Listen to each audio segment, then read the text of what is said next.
Hello everyone.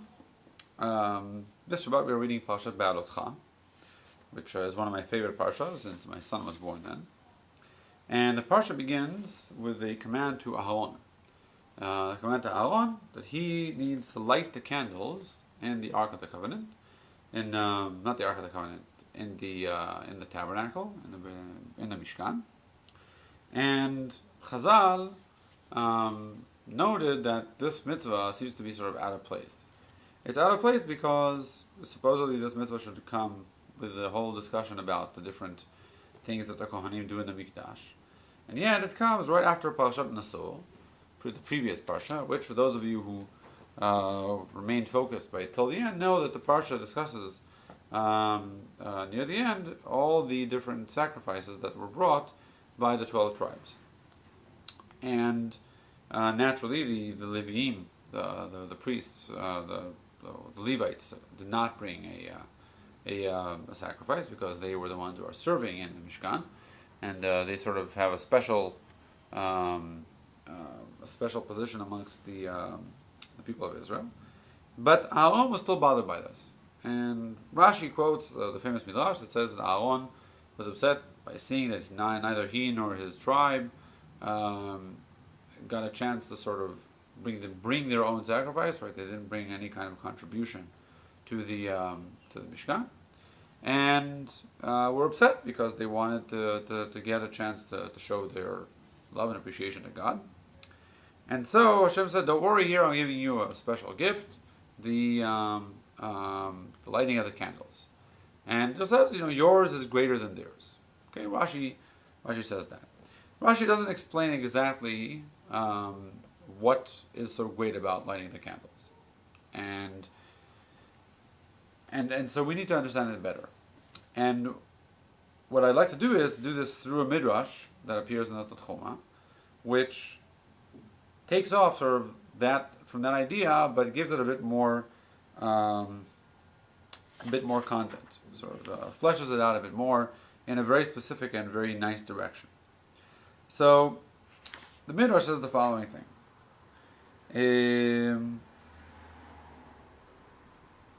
Here we go. את מוצא למעלה 11 שבטים הקריבו, ושבט לוי לא הקריב, ושבט אפרים וכל הנשיאים הקריבו חוץ מנשיאו של לוי. So he's just saying, the Midrash is saying, you see that all the Nesiim, all the leaders of each tribe came along and brought their own sacrifice. ומי היה נשיא לוי? זה Aharon. But Aharon, who was the leader of Shevet Levi, didn't bring a sacrifice.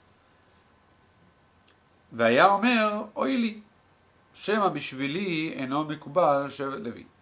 Now Aharon said, maybe it's because of me.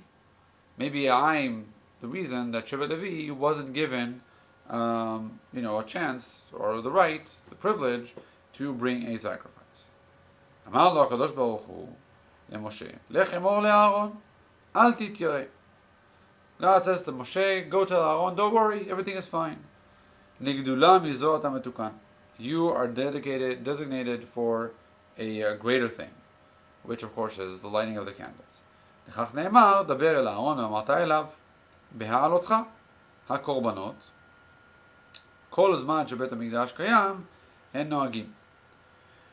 You shall light the candles. The korbanot, the sacrifices, will only be relevant, will only take place when there is a Beit HaMikdash, when there is a temple. אבל הנרות לעולם הם מול פני המנורה. The candles will be forever. וכל הברכות שנתתי לך לברך את בניי אינם מתינים לעולם. So the candles and the brachot, and also the brachas you give, which we also saw last week, we talked about last week, the priestly blessings, those two things, the candles and the priestly blessings, will be relevant forever. Now, this is a very interesting midrash. First of all, if we take this midrash as the sort of longer version of what Rashi talks about, then we can understand why Rashi brings Aharon worried that neither he nor Shevet Levi did something. In other words, he's that distinction between Aharon as an individual and Shevet Levi as a tribe is very clear, and we could see it over here, where Aharon seems to think that perhaps something that he has done Perhaps it's something about his character is what's causing Shevet Levi not to have a chance to sacrifice. And we'll talk in a moment about what that reason may be, though perhaps some of you already have guessed that it has to do with the golden calf. But the other strange thing that it says over here is that when Hashem sends Moshe to calm Aharon down, he says, yours is greater than theirs. While Rashi doesn't explain what is so great about the candles, this Midrash explains it very clearly and says the sacrifices are going to be there only temporarily, and by temporarily I mean, says God, when the Beit HaMikdash or the Mishkan is in existence, but the Nirot and the Brachot, the candles and the Brachas, will be there forever. Now the Brachas, we know are there forever, right? We have Kohanim, the priests, continue to give us blessings, and so we understand that statement. But what does it mean? The candles will be there forever. When the Mikdash was destroyed, so were the candles. So what does it mean that the candles are forever? The commentators on this midrash are different. I have two opinions about this. The opinion of the Anaf Yosef, a commentator called the Anaf Yosef, the Joseph's branch, says that this is a spiritual thing. There's a famous idea that says that there's a spiritual parallel in the world to come, or in some other spiritual dimension between everything in this world and in the next. And according to that, what the Midrash is saying is that the candles that are lit down here last forever up there, while the sacrifices are temporary. Now, this is a very nice idea, but we're not going to go too deeply into it, especially because the Midrash doesn't bring that context over here. We're going to follow a different, very interesting and very beautiful, I think, idea that the Eitz Yosef and the Be'ur Amarim bring in the version that I have before me, and that is that the way that the candles exist forever, even after the Mikdash is destroyed, is through the candles of Hanukkah. So the candles of Hanukkah are the candles that we light in memory of what happened in Hanukkah. Specifically, they're in memory of the lighting of the menorah for 8 days, when there was no nothing. There was only a small amount of pure oil. And so, even though the menorahs that we light, the Chanukiah that we light, has eight spaces, and the menorah only had 7, but it's definitely a commemoration of that. It's trying to point to that menorah, and so that's what Chazal say here, according to these commentators, that even though we had no sacrifices today, we still have the Chanukiah. Now, this is a very strange thing to say, because even though it's a very nice idea, right? This is definitely not what Aharon is doing, right? So it's not like we're saying, really, what you're doing right now shall go on forever.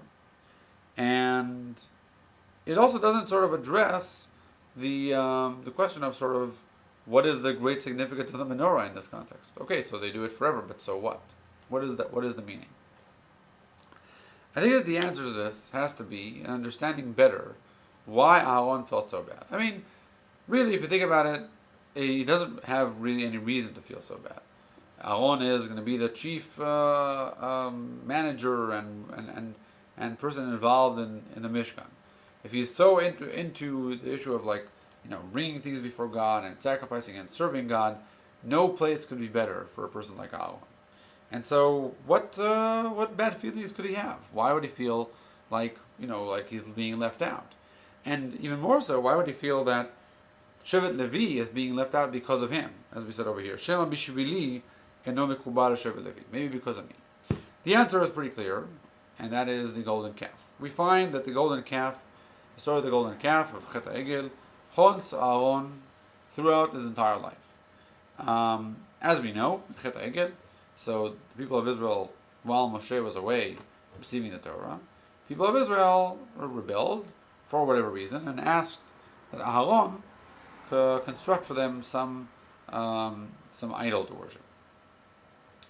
Aharon tried to postpone them, tried to delay and wait for Moshe to come down, but to no avail. And eventually he decided that he would, he would assist them, and he sort of threw their gold into a fire, and out came the golden calf, which, according to the Midrash, some evil devil sort of took place in perhaps constructing it. But Aharon, when Moshe comes down, we know that Moshe is very upset with Aharon. We know later on in Dvarim we know that there's a statement there about Aharon, God telling Aharon, "Don't worry, I forgive you." But nonetheless, we know that Aharon, throughout his life, there's many midrashim that show this, feels like he's constantly worried that somehow he will have to still pay for what he did there. Now the midrash explains why Aharon did it. Why did Aharon simply say, I can't betray my God? So the midrash explains that there's a verse later on in the Navi that says that if it happens in a day that a prophet and a priest will both be killed, then there may be no way back for the people of Israel. And according to the Midrash, Chul, who was one of the people that we know, who, if I remember correctly, stood there and helped Moshe hold his arms up when they fought Amalek and then helped win the war, Chul was a prophet, and when he had stood up against the people of Israel, he was killed. This is probably, Chazal probably bring this, amongst other reasons, because we never hear about Chul anymore after that event. And so Aharon was worried. He was worried that if he, stood up and didn't bow down before the will of the people, they might kill him, and then who knows, there may be no way back. So Aharon did it for whatever reason he did.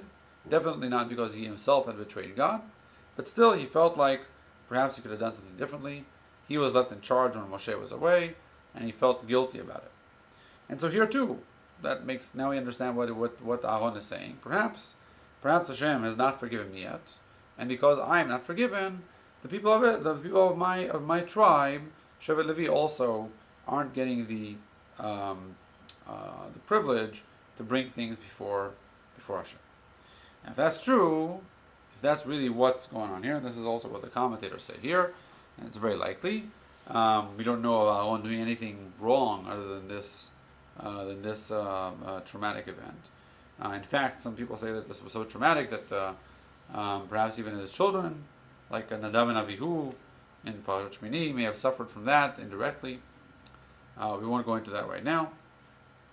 But the question is now, how does the menorah somehow make up for that? Why does the menorah symbolize for Aharon that God forgave him? Well, God could have given him any sort of mitzvah.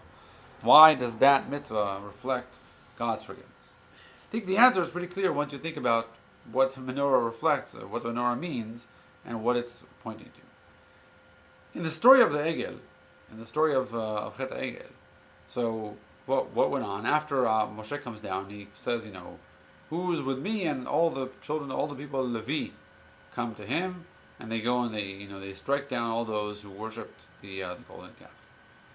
Where were Shevet Levi before? We don't really know what they were doing. They obviously didn't worship the golden calf, but they probably just stood by, and perhaps they were too worried, too scared to stand up to the entire people. And they needed Moshe to be there to galvanize them and to let them do what they believed in. But what happens many generations later? Many generations later, we have the story of Hanukkah. And how did Hanukkah begin? What was the story of Hanukkah? The story of Hanukkah is exactly the opposite. It's the story of a people who were brought to the point where they were going to be forced to worship false idols and false ideas. And the Kohanim, Bnei Chashmonai, the Maccabim, the Chashmonaim, who were Kohanim, rose up and demanded God's honor. They would not bow down before the idols, and instead they struck the idols down, and they led the people of Israel to a nationwide revolt against the Greeks and all that they had stood for. And so, in a very, very strong way, the story of the Maccabees, story of the Chashmonaim in the days of Hanukkah, is the story of the people of Levi finally, and specifically the Kohanim, finally standing up and somehow making amends for what happened back in the day in Chet HaEgel.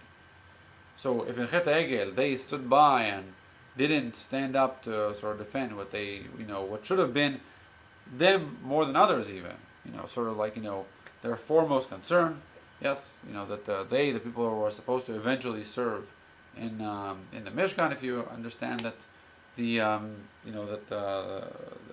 commands on the Mishkan were given before the sin,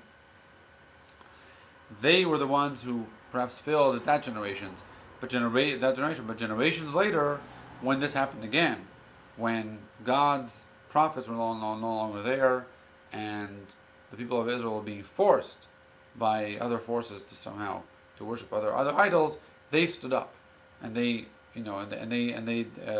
finally made amends for this, and fought back. When they did that, what symbolized more than anything the fact that they had returned to the Mishkan, just like the Nisi'im, what represented, the days of, initiating the Mishkan was the sacrifices of the Nisi'im, of the leaders of the tribes. What symbolized the return to the Mishkan, to the Mikdash, and the days of the Chashmonaim was the menorah, right? It was the lighting of the menorah in those days. That's how we commemorate it. That's how we remember it, and that was sort of the message over there. I think beyond just that aspect, there's like one more nuance over here. I read once by Rabbi Dan that that other than one small occurrence in the book of Daniel, the place where we first find the idea, the Jewish idea, like in a large scale sense, of a person sacrificing their life for God, is in the story of the Chashmonaim. There we have many stories we know from the book of Maccabeim, that the people of Israel then were willing to die, and not to bow down. It was also one of the first times that we have this a situation where they fight and defend themselves on Shabbat. There's a few sort of important milestones that take place there, but one of the most important ones is to die on Kiddush Hashem, to die for your belief, and not be willing to compromise, even if it means your death. And if you think about the context of Aharon standing there and feeling like he has to stand by and sort of, let the people of Israel do what they're doing in order for there not to be a even bigger catastrophe, but still feeling like perhaps, you should have done more, you should have, gone beyond it. Here finally comes a generation where the right thing, and clearly the right thing was to stand up and say, you will never take away what you believe in. You'll never take away what, you can try and kill us, but there's no way that you will make us betray our belief. And so when what the God is saying to Aharon is saying, something, the korbanot, are very nice, and it's all very, very appropriate right now, but I've forgiven you, and I know that your heart was in the right place, and you were trying to do, what you believe was the right thing for me, and I will show you that I trust that you are sort of, that your heart was pure by giving you, this mitzvah which perhaps now you don't necessarily see it, but generations from now, this will be the mitzvah that is most associated with the Chanukhat HaMikdash. Not this temporary grand event of the Nisi'im, but rather your diligent lighting of the candles. That's going to be the thing that everybody will remember and live by. And so with that, I think we'll sum it up. And wish you all Shabbat Shalom, and till next time.